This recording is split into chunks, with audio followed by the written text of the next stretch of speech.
Here are my 10 rules for preventing a heart attack, aka a myocardial infarction, which is caused by chronic inflammation and something called endothelial dysfunction, which eventually leads to fat being deposited in the wall of the artery, known as atherosclerosis.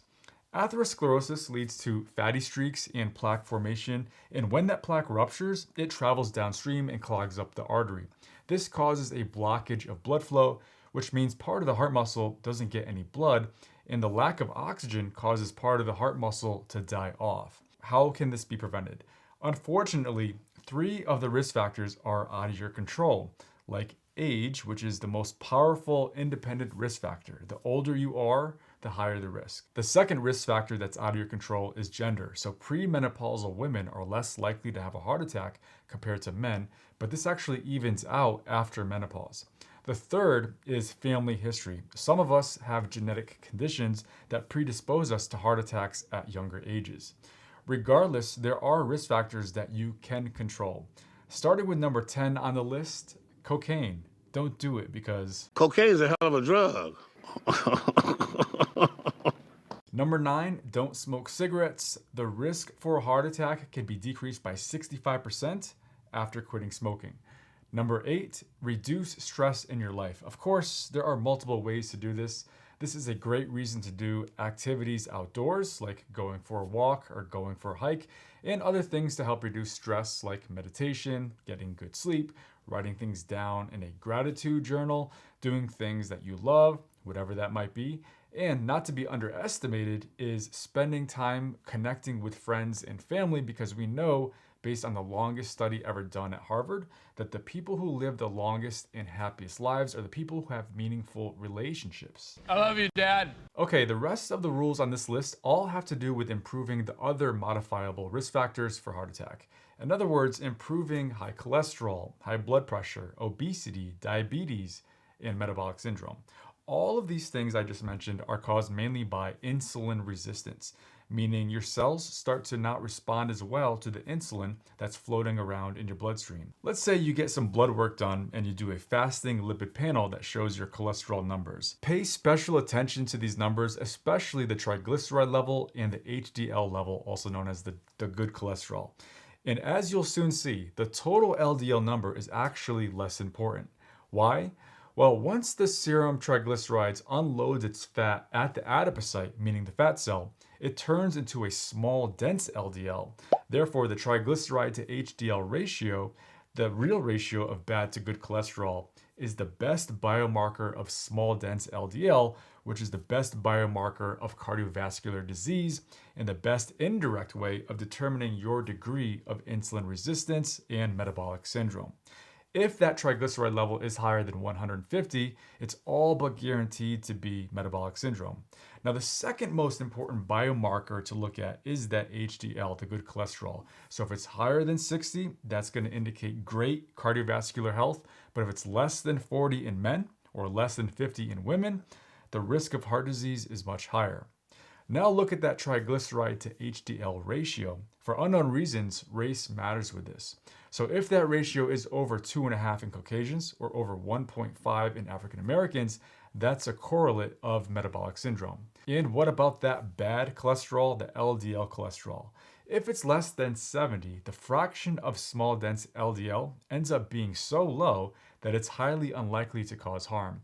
Now, if it's over 300, which is super high, there's a good chance that you have a rare genetic disease that's causing that, like familial hypercholesterolemia, in which you can't clear your LDL. In this instance, in this genetic condition, because you can't clear your LDL, you would need a low-fat diet and likely require a statin medication as well. Now, if your LDL level falls between 70 and 300, like most people, then what you should do is exactly what we just talked about, which is look at the triglycerides and the HDL and that triglyceride to HDL ratio. Just remember that high triglyceride levels and metabolic syndrome are a direct result of insulin resistance, and the only way to fix that root cause of the problem is with exercise, and even more so by eating unprocessed food.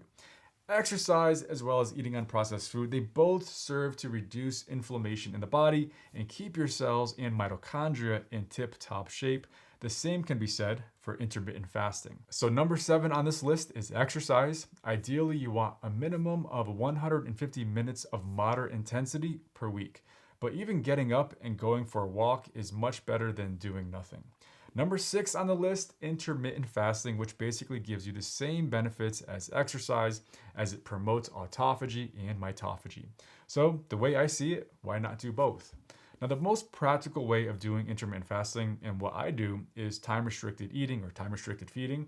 For example, I'll eat in an 8-hour window and then I'll fast for 16 hours. Number 5 through number 1 on this list, they all have to do with eating unprocessed food in order to prevent or even reverse insulin resistance and eliminate inflammation and oxidative stress in the body. But to get a little more specific, number 5 on this list entails eating foods with plenty of omega-3s.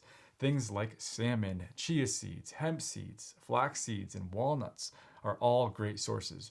Now, you want at least a gram or 2 of omega-3s every day. Number 4, eat foods with plenty of vitamins and minerals and antioxidants. That's why vegetables and whole intact grains can't be underestimated. Also, seeds and nuts. Number 3 is to minimize eating foods that are high in saturated fat, especially when it's coming from beef and pork, especially if they're processed meats like pepperoni, bacon, and the like. Number 2 is avoiding foods that have added sugar or refined carbohydrates, or at least eating less than 25 grams of added sugar per day. 75% of the food in grocery stores has added sugar, so it's super easy to eat more than you should. And it's the sugar and refined carbs that's really the biggest driver of insulin resistance. So eating less than 25 grams of added sugar per day is probably the most important thing that you can do to improve your overall health. And this includes reducing your risk of a heart attack. But number 1 on this list might be just as important, if not more important, and that means eating foods that contain both soluble and insoluble fiber. Most of us consume 10 to 15 grams of fiber per day, when we should be getting at least 25 to 30 per day. We're often tricked into thinking that bread has lots of fiber, but the reality is that it only has a lot of soluble fiber. Why? Now, when that wheat is being processed during that milling process, they remove the bran and the germ of the original wheat kernel, and they only keep the endosperm. The endosperm is what contains the flour. Now, the bran contains the insoluble fiber, but it's gone now, and you can't add it back once it's processed. So that's why processed food has no insoluble fiber. So why is that so important? Well, in a nutshell, the insoluble fiber slows down digestion and absorption of all those other things that you eat, which helps to keep you feeling full and eating less. But also, since it slows down the absorption of sugar, that means a lower and a slower release of insulin from the pancreas. So this helps to keep your insulin levels down and prevent or even reverse that insulin resistance. But let's face it, it's hard for most people to eat mostly unprocessed food. Maybe because they don't know what foods they should be eating, or they don't like the taste of unprocessed food. Maybe they're addicted to sugar, or they don't have the time to go to the grocery store and do the cooking, or perhaps it's a combination of some or all of these things. Me personally, this is one reason why I'm such a huge fan of making smoothies, because it makes it so easy to get my 25 grams of fiber, 2 grams of omega-3s, vitamins, minerals, antioxidants, while keeping that added sugar to a minimum. And if you want more details to check out the biggest risk factor for a heart attack, you should definitely check out this video right here.